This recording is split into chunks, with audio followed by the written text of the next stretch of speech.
All right. What crazy thing are you doing? You making like a giant salad? That's all I get to eat today? No, but this is actually the way we preserve our, well, not preserve, make it last longer. When we go to town and actually do buy salad and spinach and stuff like this. Because it's winter and we haven't really grown any lettuce or... Yeah, just that fresh stuff. So we went to town, quite a while ago. It was a week ago now. All right. But what I do is when we come home with spinach and or greens like this, I actually set it out for a little bit and let it dry. And I'm pulling out anything that might be questionable because it's too expensive and we don't get it very often. If it's wet, it'll rot in the package. So that's what I'm doing. And in the meantime, I'm destemming it, and then the chickens will get anything that's questionable and whatever. Ding in the phone. But so what happens then is when all this is done, I'll just take a paper towel and I'll lay it across the top of it. And I'll show you what it looks like stored. So for example, this is spinach. This is way older. This is from, oh my gosh, before Christmas when we went to town. And I'll just lay a paper towel inside of it. These aren't destemmed. But then it lasts forever. Well, and the funny thing is, a container like that with the lid, you've actually washed and saved them because the last one we got had that thing on it. And then you can't close it again, right. And then it gets gross. So then I recycle it. But so what I also do then is I'll occasionally do this. So see, like, I got one bad one in there.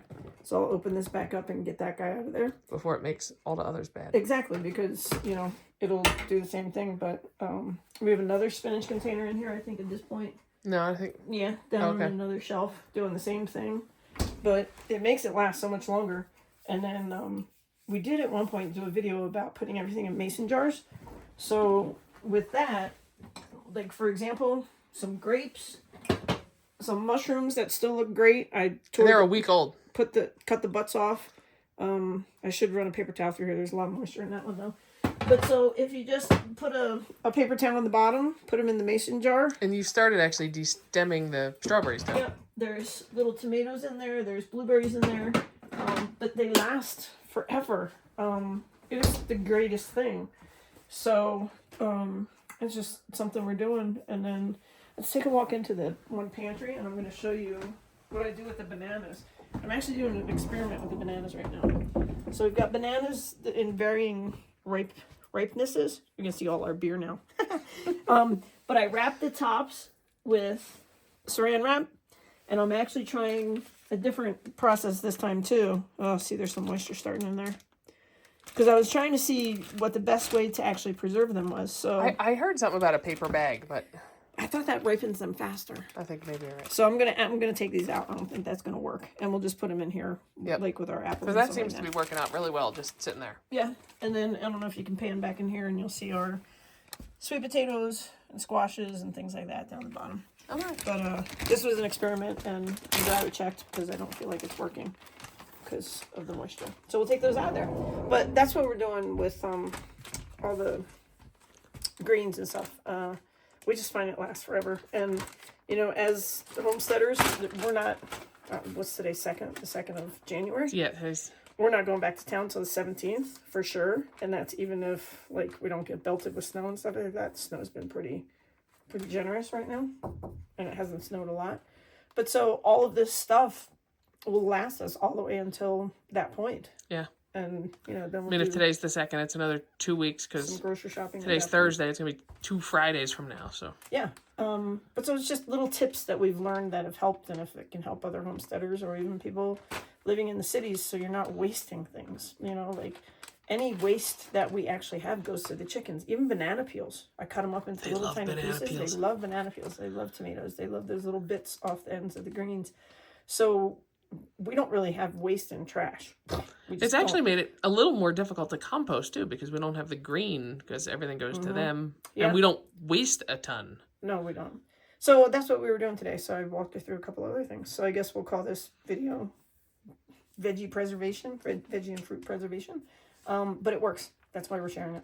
Okay. All right. Cheers from the homestead. Happy New Year, everybody. Bye. I thought we were done because we put all the spinach and stuff away, and now you pull out another bag. Yes, because I forgot to talk about this. I don't know if I've ever talked about this. So, lettuce on a head. This is how we store this, and I'm going to show you why and how we do it. And occasionally, I have to cut the butt off. So I screwed up with this one a little bit. I usually wrap the whole thing, and I'm losing a little bit of the edges, so I'm going to make sure I wrap the whole thing when we put it away. And it's just paper towels. I don't wet them. The moisture from the lettuce is what keeps it moist. So occasionally I'll take the butt, see how it's starting to get a little red, pink, whatever, and I'll cut that off just so it's fresh. But this is the same thing. We bought this lettuce when we went to town, I don't know, before Christmas, and it's holding up really, really well. And like I said, we'll just take a little bit of this stuff off the edge. But if you wrap the whole thing, just like swaddling a little baby, this lasts forever. Like, forever. It's so awesome. So, got that butt off. We'll wrap her back up. And then if any of this ever does get funky like that, I don't really like the way that looks, that'll go to the rabbits. And they'll eat that.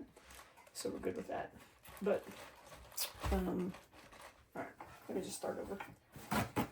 So, I just take it, cover the whole thing, and then when it goes in the bag, it absorbs its own moisture and it keeps forever. Because for us up here, it's so hard to have fresh fruits and veggies for the whole winter. But that's what I'm doing. So I'm going to fight with this and get it back in the bag. And I'm not going to help at all. And you're not going to help, you're filming. And then everybody, y'all know we keep our eggs for a couple things. I smash them down, then they go to the chickens, and or they go in the garden. And so I have plenty for the chickens right now. So now we'll just start like putting it in. Sprinkled in the garden, as well as Patrina's coffee grounds. Those will go in the garden. As you see, I keep varying stages of basil going all winter. I have some more on another table over here. But it's kind of how we make it through the winter with fresh veggies and stuff. It's awesome. I implore you to try it and see what happens.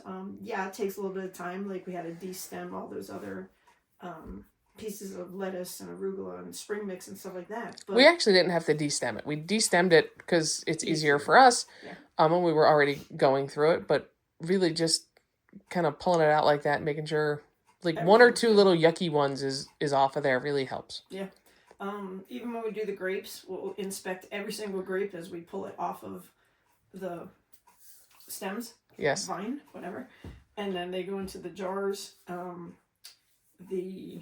Like I said, the mushroom butts, I cut them off. I brush off any kind of dirt that's on them. The strawberries, I do pull the green off. That's a new thing you've started. Yeah, I don't cut into the berry. I just pull all the green vegetation off of it because that tends to get, if it gets any moisture under the greens, then the berry will rot. Well, and blueberries are so fragile. Pick through every single blueberry just to make sure. All the little questionable ones kind of stay out, and then we just eat those right away. Yeah, but the extra work pays dividends. So I implore you to all try it. All right, that was the last thing. Okay, cheers from the homestead. Bye.